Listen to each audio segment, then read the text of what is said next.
आवाज आनी इधर आ जाए।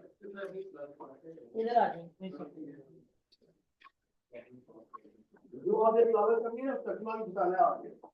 आपकी बहुत मेहरबानी होगी। ठीक ठीक है, थैंक यू मच।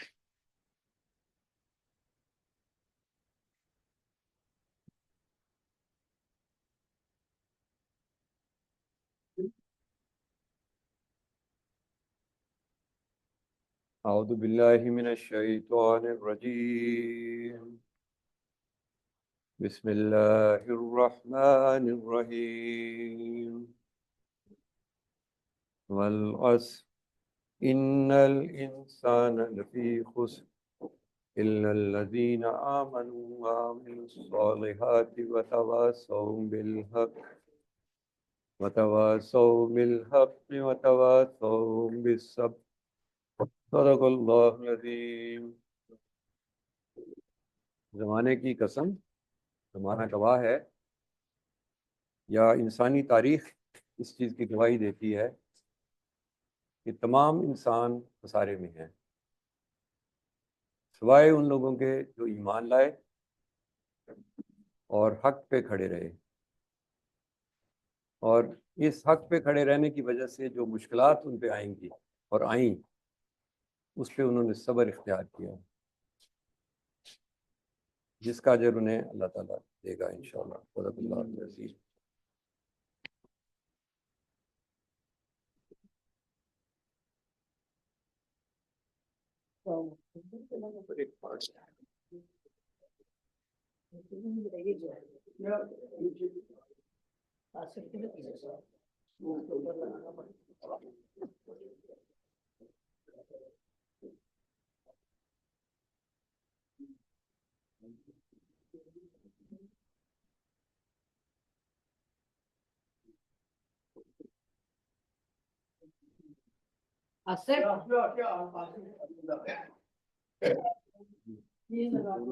उतर गया।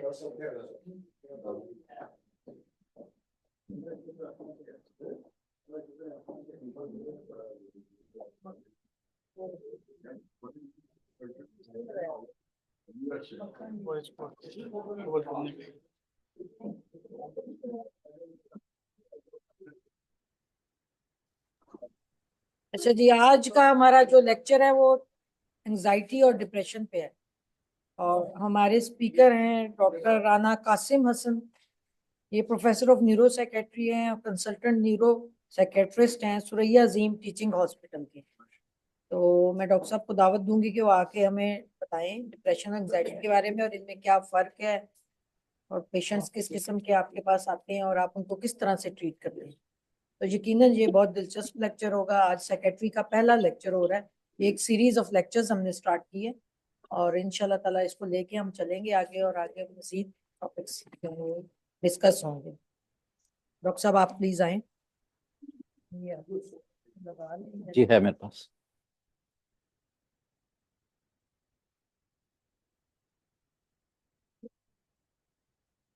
बिस्मिल्लाहिर्रहमानिर्रहीम। नहमदुहु व नसल्ली अला रसूलिल करीम। नऊज़ु बिल्लाहि मिनश शैतानिर रजीम। बिस्मिल्लाहिर्रहमानिर्रहीम। सबसे इम्पोर्टेंट बात यह है कि आप में किस किस को डिप्रेशन कभी हुआ है?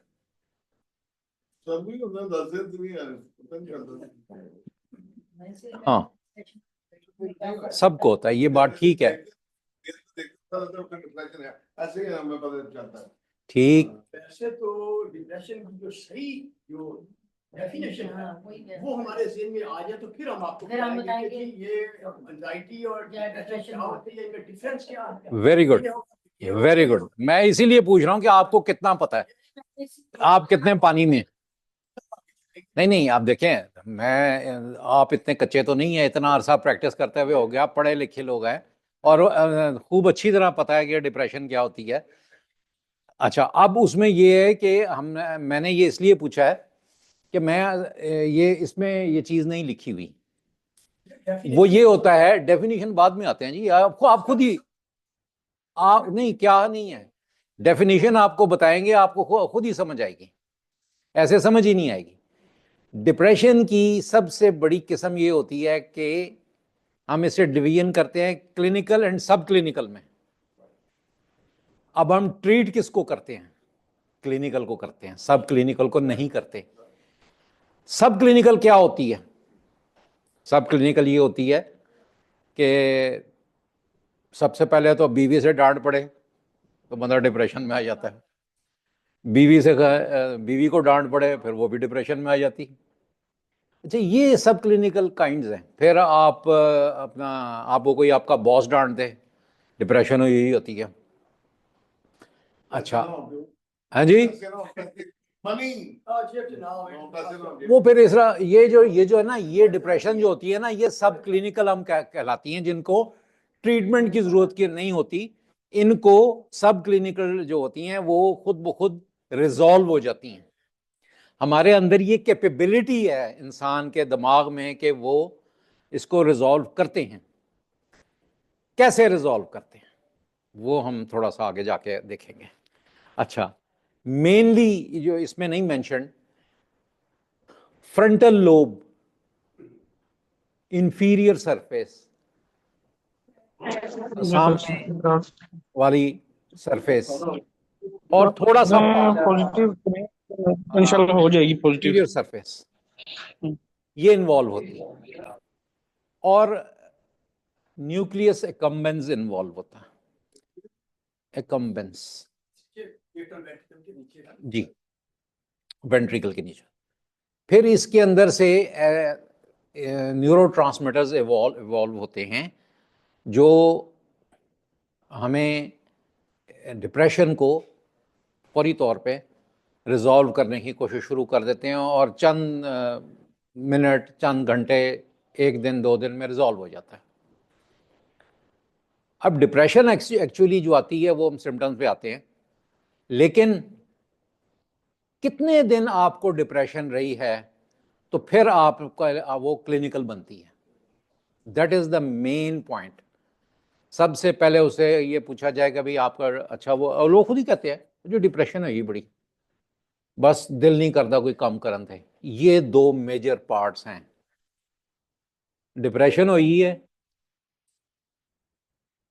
काम करन थे दिल नहीं करता, ठीक है जी। ये अगर 2 जिसमें है ना, तो हेयर लाइज द डिप्रेशन। अब 3 छोटी symptoms, appetite variation, sleep variation, mood disorders, वो 14-15 वो भी हम देखते हैं। अब हम थोड़ा आगे चलते हैं। अच्छा जी, ये इसका मकसद क्या है हमारी इस प्रेजेंटेशन का? Increase the awareness of psychiatric disorders in primary healthcare professionals, understanding of the latest guidelines and pharmacotherapy, importance of early diagnosis and optimization of therapy, and to address the stigma, which is one of the very big part in psychiatry, not over here only in Pakistan. I worked in England, I worked in Holland, I worked in France, or everywhere. People think that it is a stigma going to a psychiatrist. But now people are thinking very differently, at least in Pakistan. Not in other countries, still they are like that. फिर वो बताते, worker जो है वो भी बताते हुए शर्माते हैं कि जी हम साइकेट्री में काम करते हैं। This happened in CMH। अच्छा जी, डिप्रेसिव डिसऑर्डर क्या होता है? डेफिनेशन आ गई जी, ठीक है जी, बड़े गौर से देख लें। Depressed mood, loss of pleasure, anhedonia में से कहते हैं, और interest in activities for long period of time, and that is 15 days. Less than that, less than 2 weeks is not depression, is timely depression or a mood swing. Okay, and what is anxiety? This I have written because of the comparison that how we see anxiety, or it is a group of mental condition characterized by excessive fear. Excessive fear means out of the blues, यानी कि कुछ हुए ना, डर खाम खादा। बाज होते हैं वो उस कमरे छिप के लिए जी मैं नहीं जाना, उस कमरे जहां कमरे च ही नहीं वड़ना, गाली मुक गई। एप्रीहेंशन अबाउट रियल और परसीव्ड थ्रेट्स, मतलब है कुछ भी नहीं ते बस, leading to altered behaviour and often physical symptoms. अच्छा जी, अब ये जो है ना हमारे सिस्टम है क्लासिफिकेशन के, एक ये नहीं है कि हमारी जो मर्जी है वो मुंह से निकालते चले जाए। एक है ICD-10, international classification of disorders and diseases. इस तरह DSM है, ये अमेरिकन है। हम अस्तगफिरुल्लाह अस्तगफिरुल्लाह अस्तगफिरुल्लाह अमेरिका का साथ देते हैं, अमेरिका से लेके तो सारा कुछ लेते देते हैं, तो इसलिए हम DSM पे चलते हैं। Major depressive disorder, disruptive mood dysregulation disorder, इसको क्या क्या है इसमें इंक्लूडेड होता है। परसिस्टेंट डिप्रेसिव डिसऑर्डर, परसिस्टेंट क्यों होता है? मैंने आपको पहले बताया ना, मूड डिसरेगुलेशन। परसिस्टेंट क्या होता है? मतलब है कि हमेशा ही से वो पता लगा कि 2 साल 3 साल से डिप्रेशन है, अब भी डिप्रेस्ड है, and they will remain depressed. Why? What is the reason behind it? Because the cause of depression will remain over there and the person will continue in depression, will continue his depressive state. Like some older ladies have depression about daughter-in-law, and daughter-in-law has impression about mother-in-law. One of the major factors here. जी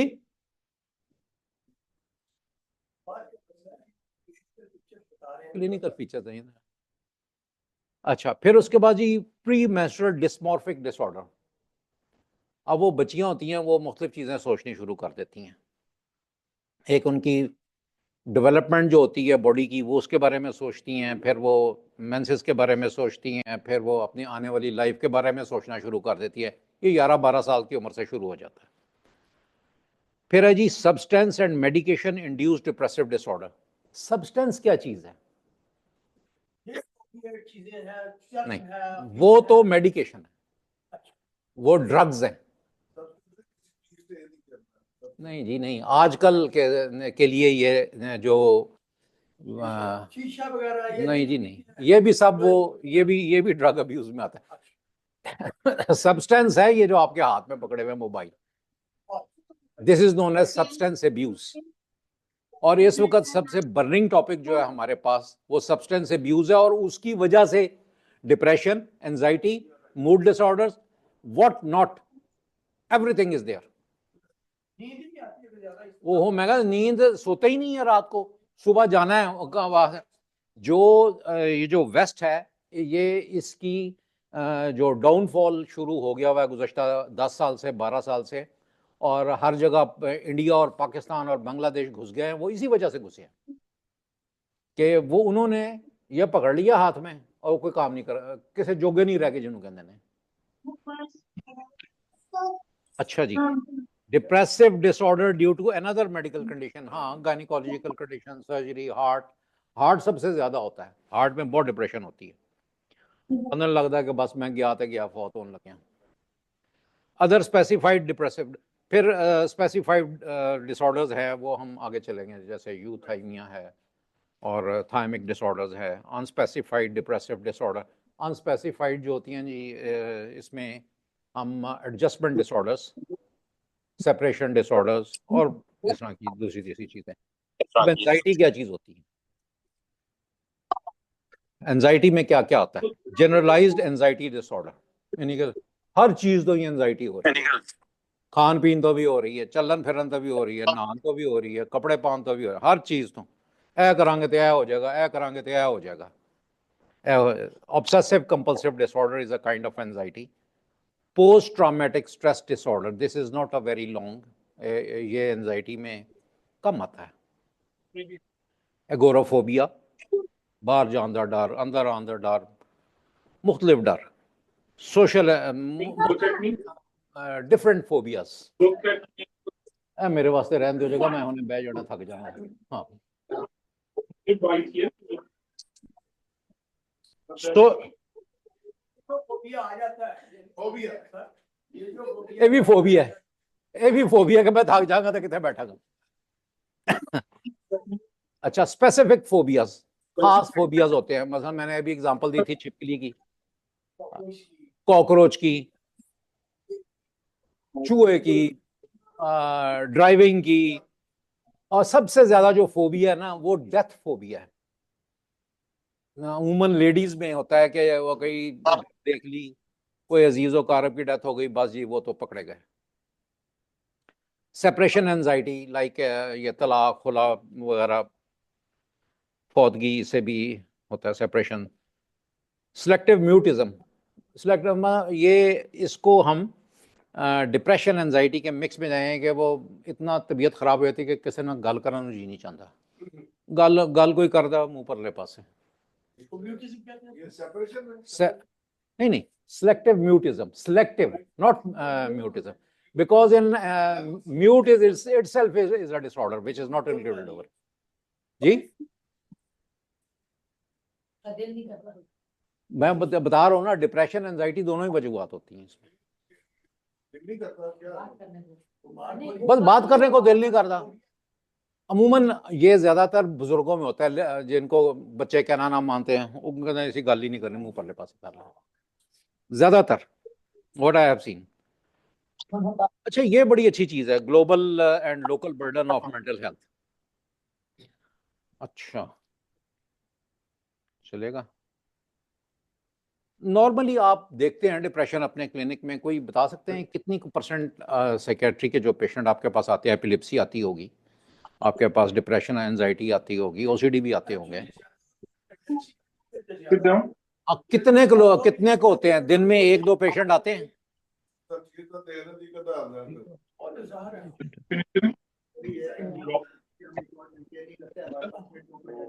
एक ये काम करें कि वो एक लंबे लंबे register मिलते हैं उनके अकाउंट्स वालों के, वो रख ले अपने पास, और वो जो है ना पतला वाला लंबा रजिस्टर, ज्यादा नहीं लिखना, ऊपर डेट लिख दिया करें, डायग्नोसिस लिखें, नाम भी लिखने की जरूरत नहीं, मेल फीमेल का निशान लगा दें, ठीक है जी। डायग्नोसिस लिखें, ट्रीटमेंट लिखने की कोई जरूरत नहीं है, जरूरत ही नहीं है, आपको जरूरत है डायग्नोसिस की। फिर जब वो पेशेंट आता है ना, फिर देखिए आपकी डायग्नोसिस ठीक थी कि नहीं थी, आपने उसको दोबारा वो कर रहे हैं कि नहीं करना। और एक सबसे इंपॉर्टेंट बात मैं यहाँ पे कर दूं कि डायग्नोसिस के ऊपर घबराना नहीं है। अगर आपकी गलत हो गई है, accept it and rediagnose it, because आप डिफरेंशियल डायग्नोसिस होती हैं, ठीक है, डिफरेंशियल डायग्नोसिस ऐसे ही बनी थी। अच्छा जी, number of the people affected, there are 280 million world wide, anxiety disorder के 301 मिलियन, एंड ये गलत है, ये I don't believe in the estimated prevalence of disorders is 3.8 of the population. No, depression हमारे पास जो है, ओहो, what I have seen is 35%।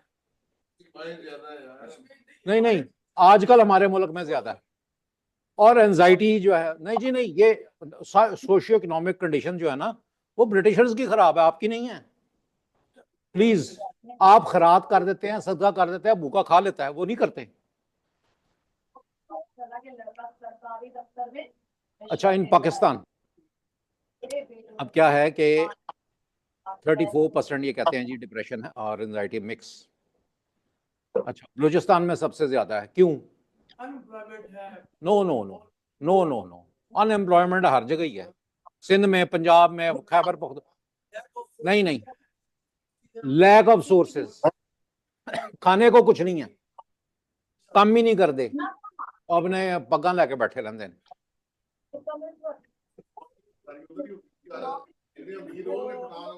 अच्छा, ये कुछ चीजें मैं इसमें स्किप कर दूंगा क्योंकि ये जरा वो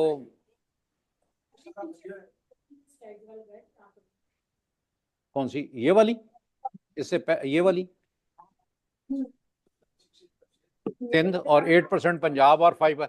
अच्छा, ये कोई स्पेसिफाइड नहीं है, ये एक्चुअली हमारा जो वो है ना, वो शुमारियात डिवीजन, वो घर बैठे बैठे करते हैं। ये में इसलिए कम है कि वो कंटेंटेड लोग हैं, वो लोग जो है ना, वो जो उनको मिलता है उस पे वो तनाव पसंदी भाईजान, वो सबसे ज्यादा इस वक्त जो अवाम के लेवल पे वो सबसे बेहतरीन है।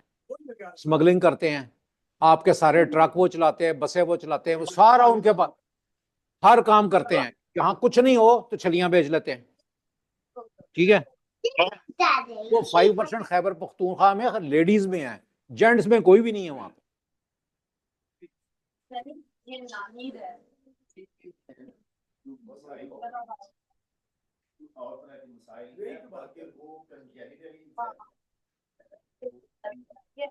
मजबूत है, मजबूत है, अपने काम पर मजबूत है, लेकिन जो उनमें डेफिसिट है, अगर उनका इंटेलिजेंस कम है तो वो बंदा माशरे उन बंदों के बाकी सारे जो है और जिनकी इंटेलिजेंस है कम, उनको डिप्रेशन नहीं होती। आप ये देख लें कि आपके लाहौर को मेरे ख्याल के आधे से ज्यादा इस वक्त वो केपीके के लोगों ने कब्जा किया हुआ है, कराची में सारे पे किया हुआ है, ये कोई बात नहीं है। हमारे पाक जब तक वो पाकिस्तानी हैं, हम खुश हैं। वैल्यू है जिनको वो ज्यादा करते हैं, जो डिग्निटी और काम ऑनेस्ट है, ऑनेस्ट अपने काम। वो आखिर में ना, एक आपको बात बताऊंगा, एक था लॉर्ड वेवल, उसकी एक पढ़ी थी, उसमें ये लिखा हुआ था ये बंगालियों के बारे में वो मैं आखिर में बताऊंगा। Diagnosis and management of major depressive disorder. अच्छा जी, अब आपने जो है ये थोड़ा सा मैंने वैसा कुछ शुरू है, मेजर डिप्रेसिव डिसऑर्डर, एमडीडी कहेंगे हम इसको, इज अ डिप्रेसिव मूड और अ रिड्यूस्ड इंटरेस्ट प्लेयर थोड़ा देर हो गई ना। accompanied by vegetative cognitive psychomotor symptom lasting for at least 2 weeks, 15 days. जुम्मे की मॉर्निंग थी, मतलब थर्सडे नाइट की, आई थिंक। पखाना नहीं आ रहा, भूख नहीं लग रही। Chronic depression, persistent depressive disorder आता है, और when MDD lasts for at least 2 years. Minor depression क्या होता है? Depression, depressed mood or the lack of interest in player associated with fewer symptoms, 2 or 3. ठीक है जी, 2, हाँ जी, उसमें से 2 आपको जो है होने चाहिए कम से कम। कॉग्निटिव तो समझ ही नहीं आती गल, कोई करो कॉग्निशन थोड़ी खराब हुई होती है। अच्छा जी, 5 आवर्स ऑफ डिप्रेशन।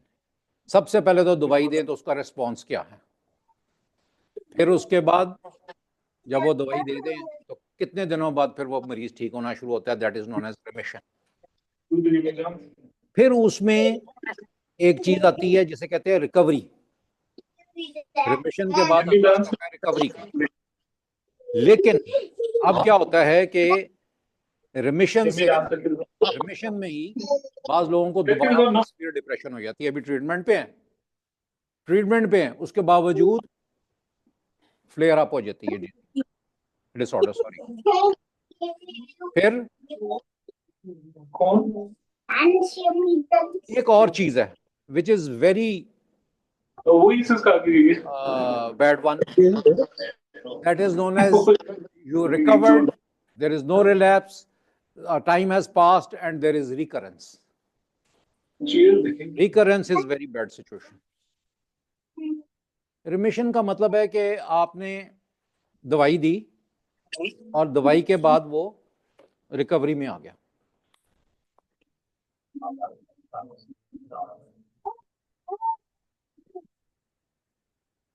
और अभी वो रिकवरी स्टार्ट हो गई है, रिकवर नहीं हुआ।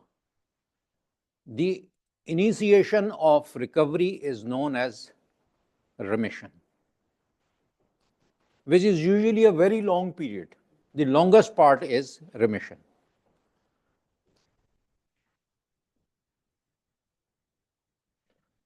अच्छा जी, diagnosis and assessing depressive symptoms.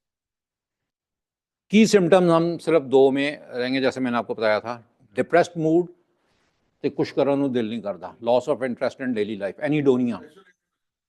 Isolate नहीं होता, रहता उत्थे ही, उनको खाना खा लो आ जाएगा उत्थे मेज ते कर, खाना नहीं खाएगा, बैठा रहेगा। नहीं, भुखना ही नहीं, वेरिएशन में क्या है, vegetative appetite and stool passing variation, vegetative symptoms कहते हैं। अच्छा जी, अब हम आते हैं PHQ-9 है पेशेंट हेल्थ क्वेश्चनियर, इसमें 9 पार्ट होते हैं, अब मॉडिफाइड आ गया, उसमें 12 है। अच्छा, हैमिल्टन डिप्रेशन रेटिंग स्केल है, फिर बेक्स डिप्रेशन इन्वेंट्री है। हम एक करेंगे, सारे नहीं करेंगे। आपने करना है, अपने लिए कर रहा है, कॉपी पेंसिल तैयार कर लें और मुझे बताना है कि किसका कितना आया। अच्छा जी, implementing measurement based care. Measurement based क्या होती है? मेजरमेंट बेस्ड होती है कि ये जो आपके ये जो मैंने अभी आपको बताया है, ये स्केल्स हैं, ये मेजर करती है आपकी डिप्रेशन को, आपके पेशेंट की डिप्रेशन को। जी, ये लें, ये आ गया जी। ठीक है जी, ये इसमें एक में 9 है और एक में 12 है। ये मॉडिफाइड है, जो दो है वही है उसमें ज़्यादातर, लेकिन थोड़ा सा मॉडिफाइड है। अच्छा, आप 9 वाला रखें, 12 वाले को रहने दें।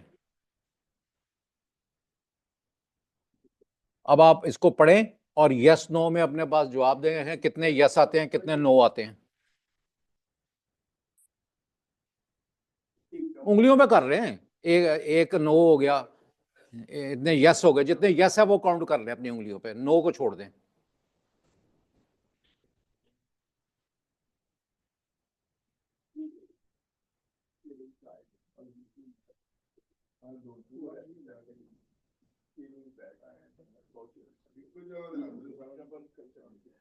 तारक भाई, जब हम, ये आपको पता होगा, वहां पे उस दिन जब पहली दफा ये देखा ना, तो ऐसे लगा कि 9 के 9 ही yes.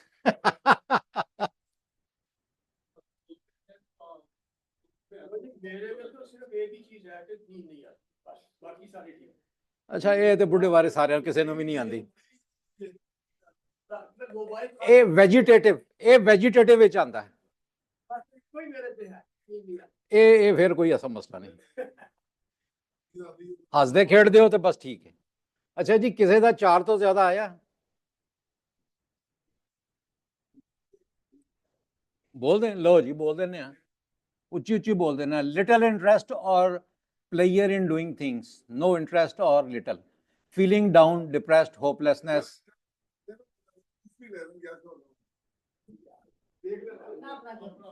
Trouble falling sleep, doctor साहब को है जैसे।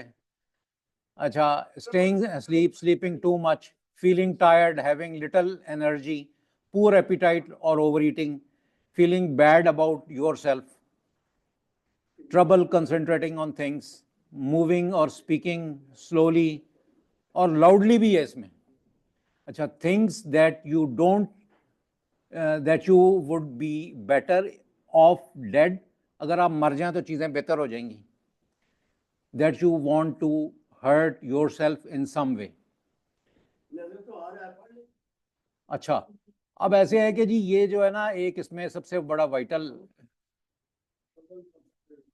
हाँ जी,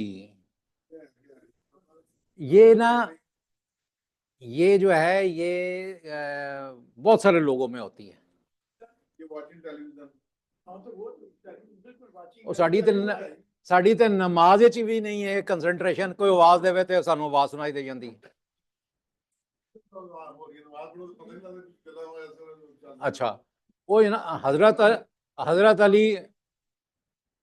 हजरत अली ਨੂੰ तीर लग गया ਤੇ ਉਹਨਾਂ ਨੇ तीर ਕੱਢਣ ਦੀ ਕੋਸ਼ਿਸ਼ ਕੀਤੀ, ਉਹ ਬੜੇ ਤਕਲੀਫ ਨਾਲ ਬੁਲਬੁਲਾ ਹਜ਼ੂਰ सल्लल्लाहु अलैहि वसल्लम ने क्या, ठहर जाओ, ਇਹਨੂੰ ਕੁਛ ਨਾ ਕਰੋ, ਇਹ ਨਮਾਜ਼ ਪੜੇਗਾ ਨਾ ਤੇ तीर खिंच ਲੈਣ ਨੂੰ ਪਤਾ ਵੀ ਨਹੀਂ ਲੱਗਣਾ। ਮੈਂ ਇਹਨੂੰ ਕਹਿੰਦੇ ਨੇ ਨਮਾਜ਼। ਹੋਰ ਗੱਲਾਂ ਹੁਣ ਸ਼ੁਰੂ ਹੋ ਜਾਂਦੀਆਂ ਨੇ। आपके ज़हन में होना चाहिए कि नमाज का तर्जुमा क्या है। तर्जुमा आ रहा है तो आपकी टेंशन हो।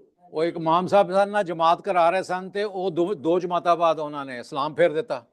ਰੌਲਾ ਪੈ ਗਿਆ, 2 ਪੜੀਆਂ ਨੇ, 4 ਪੜੀਆਂ। ਇੱਕ ਬੰਦਾ ਕਹਿੰਦਾ ਉੱਠ ਕੇ, ਕਹਿੰਦਾ ਜੀ ਇਮਾਮ ਸਾਹਿਬ ਤੁਸੀਂ ਬਿਲਕੁਲ 2 ਰਕਾਤਾਂ ਪੜੀਆਂ, 4 ਨਹੀਂ ਪੜੀਆਂ, ਕਿਉਂਕਿ ਮੇਰੀਆਂ 2 ਦੁਕਾਨਾਂ ਨੇ, ਇੱਕ ਦਾ ਹਿਸਾਬ ਹੋਇਆ, ਦੂਜੀ ਦਾ ਨਹੀਂ ਹੋਇਆ। ਲਓ ਜੀ, ਇਹ ਹੁਣ ਦੇਖੋ, ਆਪਣਾ ਇਹਦੇ ਚ ਆਨਸਰ ਢੂੰढ ਲਓ। 0 to 4 कोई डिप्रेशन नहीं है, 5 to 9 is mild, 10 to 14 is moderate, 15 to 19 is moderate severe, and 20 to 27 is severe। ये जो है ना जी, मैं नेक्स्ट टाइम या उससे नेक्स्ट टाइम मैं ये आपको ना प्रिंटेड दे दूंगा, और ये अपने पास रखें, और अपने क्वेश्चन जिनको डिप्रेशन आती है उनको ज़रूर दें, और ये मेयर्ड ट्रीटमेंट अगर आप करेंगे तो आपके आउटकम आप हैरत अंगेज होंगी। ये मैं छोड़ दूंगा, ये मैं आपको नहीं बताऊंगा। अच्छा हुआ।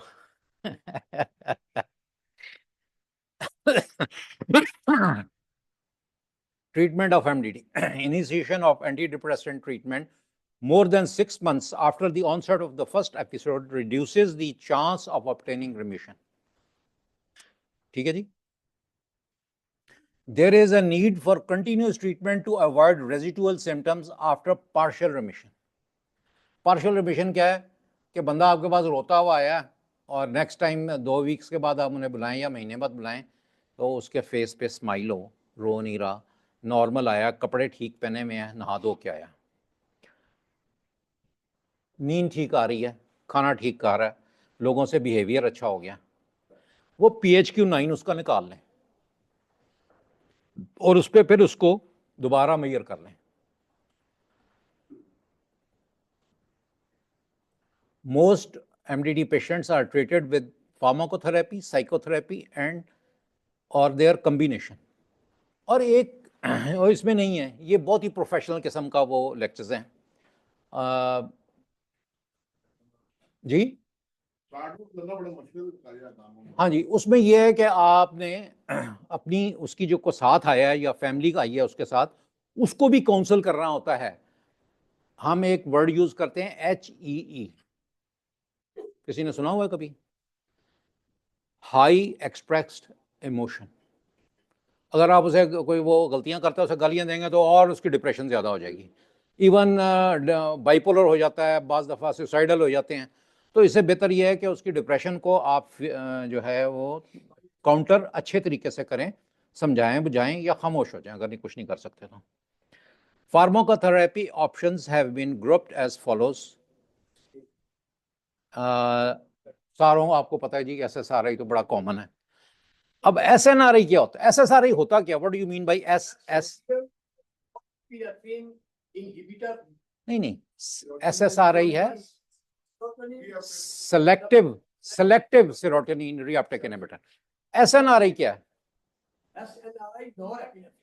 नहीं, सिलेक्टिव नहीं, ये है serotonin and norepinephrine reuptake inhibitor.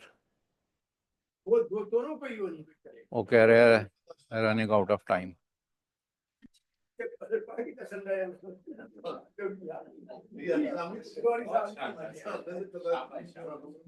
ओहो, ये पता नहीं कैसे आ गया।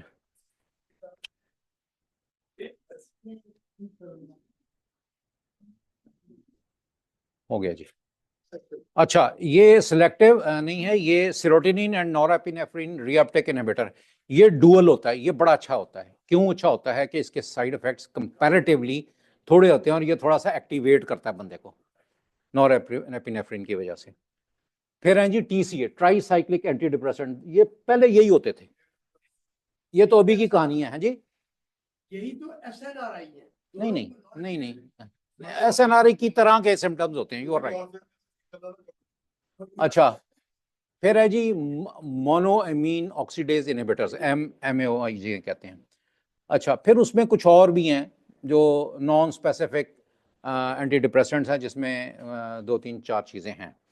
मैं ये पूछना चाह रहा था कि आपको पता है कि MAOIs क्या होते हैं? मोनोएमीन, ये हाँ जी, ये फेनालाजीन और आइसोकार्बोक्साइड।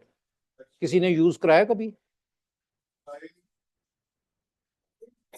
अच्छा, ये डूमेक्स के नाम से आते हैं, लेकिन ये अच्छा, फिर उसके बाद ये आपको पता है कि कितनी एज से कितनी एज तक आप एंटी डिप्रेसेंट यूज कर सकते हैं? 6 माह से लेकर 2 साल तक भी यूज कर सकते हैं। नहीं, बिल्कुल भी नहीं। 17 से अपवर्ड यूज करते हैं, 17 ईयर से अपवर्ड। हाँ जी, और फिर उसके बाद 60 to 65 ईयर्स के बाद फिर ये एक मिनट डॉक्टर साहब, एक मिनट, लेट मी टॉक। फिर ये क्या है कि 65 से अबव काम करना बंद कर देते हैं। फिर आप क्या देंगे? फिर नहीं, फिर एक बड़ी अच्छी दवाई आ गई है नई, वो इसमें लिस्टेड ही नहीं है, दैट इज मेल्टोनिन। हाँ, MELTONIN। ये जिस्म का अपना कंटेंट है, उसको थोड़ा सा एनहांस कर देते हैं। हाँ नहीं, अच्छा अब ऐसा है कि फिर उसमें मोनो अमीन ऑक्सीडेज इनहिबिटर्स भी दे सकते हो, उनमें बड़ा अच्छा काम करते हैं अबव 60 65 से 70। लेकिन इसकी एक लिमिटेशन है कि इसमें टायरामीन कंटेनिंग फूड जो है ना वो नहीं देना। टायरामीन किस में होता है? The most consumed fruit in this world is banana, and it is full of tyramine. And मक्खन में होता है, चीज में होता है। मक्खन चीज तो बहुत घट खाने हैं, केला सारे खाने हैं।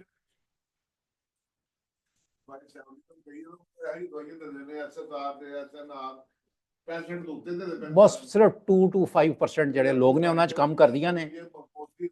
हाँ गलत है जी, ये मतलब है कि कराने सारा कुछ ही हो रहा होता है। और ये फ्लॉक्सिटीन एक ऐसी चीज है which you can give to the lesser age as well. नहीं अबव नहीं, अबव दी गल नहीं हो रही, मैं 17 तो घट दी गल कर रहा। हाँ जी थोड़ी जी, मतलब देनी चाहिए, शाम को देनी चाहिए सर। ये भी आते हैं बाद में। अच्छा जी, what are the phases? Acute and maintenance, there are 2 phases only. Acute phase है कि जी आ गया ਤੁਹਾਡੇ ਕੋਲ, ਉਹਨੂੰ ਪ੍ਰੋਬਲਮ ਹੋਈ ਹੈ, ਰਿਮਿਸ਼ਨ, और फिर उसके बाद शुरू हो जाएगी, दवाई दोगे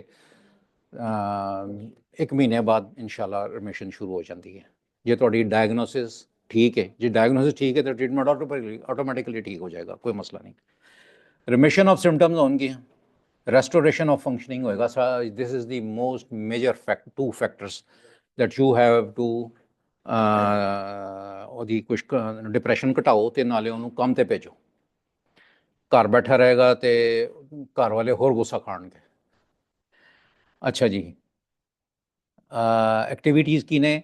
establish therapeutic alliance, educate and support the self-management, select and deliver evidence-based treatment, monitor progress। मैं ਤੁਹਾਨੂੰ ਹੁਣੇ ਤੱਕ ਦੱਸਿਆ ਨਾ, PHQ-9 ਉਹਨੂੰ ਰੀਇਵੈਲੂਏਟ ਕਰਨਾ, ਮੋਨੀਟਰ ਕਰਨਾ ਉਹਨੂੰ, that is very vital। हाँ जी, no monthly or then later 3 monthly। ਅੱਛਾ ਜੀ, ਮੇਨਟੇਨੈਂਸ ਕੀ ਹੁੰਦੀ ਹੈ? ਮੇਨਟੇਨੈਂਸ ਹੁੰਦੀ ਹੈ ਕਿ ਰਿਮਿਸ਼ਨ ਵਿੱਚ ਆ ਗਿਆ ਤੇ ਹੁਣ ਉਹਨੂੰ ਤੁਸੀਂ ਦਵਾਈ ਕੰਟੀਨਿਊਸਲੀ ਦਿੰਦੇ ਰਹਿਣਾ। ਉਹਨੂੰ मैक्सिमम पॉसिबल डोज देनी है, मिनिमम पॉसिबल नहीं देनी, याद रखना। अच्छा, return of full functioning next maintenance में की है कि वो हुन ਉਹਦੀ ग्लोबल फंक्शनिंग जी है वो बिल्कुल ठीक हो गई है। And prevention of recurrence. अच्छा जी, सर किसी भी साइकियाट्रिक पेशेंट का जो डिप्रेसिव हो या ऑब्सेसिव कंपल्सिव हो या एंजाइटी का, उसका ट्रीटमेंट हम साइकोलॉजी से शुरू करेंगे पहले या साइकियाट्री से शुरू करेंगे? स्टार्ट जो है ना हमेशा वो आपकी एवेल्युएशन पे है। अगर तो माइल्ड टू मॉडरेट है तो माइल्ड है तो फिर तो जी हम सिर्फ साइकोलॉजिस्ट को भेज देते हैं और उसको समझाते हैं कि गोली कोल रख ला, जो तेन ए हो जाए तो खा लें, खानी नहीं है, फोन करके खाई। This is very vital. उन्होंने पता है कि मैं जिथे गया था उन्हें कोई मेरी गल सुनी है। जो तुम उन्हें दवाई नहीं दोगे ना तो कहेगा इन तो समझ ही कुछ नहीं आई। अच्छा जी, फिर उसके बाद रिहेबिलिटेट उसे करना है। Treat comorbidities, this is a very vital thing. Comorbidities आपने बड़ी ध्यान से, थोड़ी टनल अप्रोच नहीं होनी चाहिए। ਤੁਹਾਡੀ ਜਿਹੜੀ ਅਪਰੋਚ ਹੈ ਨਾ ਉਹ ਬੜੀ ਵਾਈਡ ਹੋਣੀ ਚਾਹੀਦੀ ਹੈ। ਤੁਹਾਨੂੰ ਜੋੜਾਂ ਦੀਆਂ ਦਰਦਾਂ, ਹਾਰਟ ਦਾ ਪ੍ਰੋਬਲਮ, ਤੁਹਾਨੂੰ anaemia is one of the vital factors of producing depression. Monitor for recurrence, ठीक है जी। ट्रीटमेंट गाइडलाइंस ਇਹਨਾਂ ਨੂੰ ਰਹਿੰਦੇ ਸਾਡੇ ਵਾਸਤੇ ਨਹੀਂ ਹੈਗੀਆਂ, ਕਹਿੰਦੇ ਹੋ ਤਾਂ ਮੈਂ ਤੁਹਾਨੂੰ ਦੱਸ ਦਿੰਦਾ। ਇਹ ਵਾਲੀ ਜ਼ਰਾ ਜ਼ਿਆਦਾ ਅੱਛੀ ਹੈ। ਇਹ ਕਿੱਥੇ ਗਈ? ਹਾਂ ਇਹ ਠਹਿਰੋ ਜੀ, ਇਹ ਮੈਂ ਕਲੀਨਿਕਲ ਸਟੱਡੀ ਜਿਹੜੀਆਂ ਨੇ ਜੀ ਉਹ ਕਹਿੰਦੇ ਨੇ ਤੁਸੀਂ ਇੱਕ ਦਵਾਈ ਦਿਓ ਜਾਂ ਦੂਸਰੀ ਦਿਓ, ਐਸਾ ਸਾਰੀਆਂ ਇੱਕੋ ਜਿਹੀਆਂ ਨੇ। ਹੁਣ ਤੁਹਾਡੇ ਫਰੇਮ ਵਿੱਚ ਮਰੀਜ਼ ਦੇ ਨਾਲ ਕਿਹੜੀ ਪੂਰੀ ਆਉਂਦੀ ਹੈ ਇਹ ਤੁਸੀਂ ਦੇਖ ਲਓ। ਉਹਦੀ ਜੇਬ ਕੀ ਕਹਿੰਦੀ ਹੈ, ਜੇਬ ਦੇ ਹਿਸਾਬ ਨਾਲ ਦਿਓ। ਅੱਛਾ ਦੇਖੋ ਜੀ, ਕੋਈ ਵੀ ਦਵਾਈ ਦੇ ਦਿੱਤੀ ਤੁਸੀਂ, PHQ-9 ਤੁਸੀਂ ਇਵੈਲੂਏਟ ਕੀਤਾ ਤੇ बस इनू तुसीं सिर्फ रखो, अगे ना जाओ। सर्टालीन जिहड़ी है ਇਹ नहीं अच्छी रिस्पॉन्स दिंदी है विद 12 वीक। ਹੁਣ ਇਹ ਕਹਿੰਦਾ ਜੀ ਸਰਟਾਲੀਨ ਤੇ ਫਲੋਕਸੀਟੀਨ ਜਿਹੜੇ ਹੁਣ ਇਸ ਵੇਲੇ ਇਹਨੂੰ ਆਲਮੋਸਟ 50 ਸਾਲ ਤੇ ਹੋ ਗਏ ਨੇ। ਅੱਛਾ, ਇਹਨਾਂ ਦਾ ਇੱਕੋ ਹੀ ਰੇਟ ਹੈ, ਲੇਕਿਨ ਸਾਈਡ ਇਫੈਕਟ ਵਾਈਜ਼ ਜਿਹੜੀ ਹੈ sertraline is very nice, specially in males. effects of comorbidity and polypharmacy, which is very bad. Polypharmacy is very bad. जी सर्टालीन जोला, मैं तो जोलॉफ्ट के नाम से देता हूँ, क्वालिटी इज वेरी नाइस बस। और बहुत सी हैं, सर्ट भी है, फलाना ढमाका। आप मैं ये ना अच्छी कंपनी की दवाई, ये इम्पोर्टेड है। और ये मैं हैरान हूँ कि ये जब आप दवाई दें तो 15 दिन में रिस्पॉन्स आता है, 50 to 100 मिलीग्राम। अच्छा, आ रहे आगे ये देखें जी, ये सेड हार्ट जो मैंने हार्ट का बताया था, सर्टालीन जो है वो हार्ट डिजीज के अंदर देखें बड़ा अच्छा इसका रिस्पॉन्स है टोटली। एंटीकोलिनर्जिक इसका कोई नहीं है। प्रेगनेंसी में हमने एक किया था, डॉक्टर हारून रशीद अल्लाह बख्शे फौत हो गए हैं, उनके साथ किया था 17 ईयर्स लॉन्ग। वो की थी हमने, शायद तारिक साहब को पता हो, वो रिसर्च की थी ऑफ डिफरेंट एजेस, उसके ग्रुप्स बना के, फ्रॉम 17 to 20 एक ग्रुप था, 20 to 25 एक था, 20 बिलो 20 एक था, और फिर 25, 30, 35, 40, 45 ऐसे थे, 7 ग्रुप थे। और उसमें सिर्फ हमने फ्लॉक्सीटिन दी थी, कोई और दवाई नहीं दी थी। There was no side effect, there was no malformations. Malformation rate was same as in normal, number 1. Number 2, the only thing which we encountered was in 8% of the babies respiratory distress at time of birth. They were given hyperbaric or oxygen, or they were okay after that.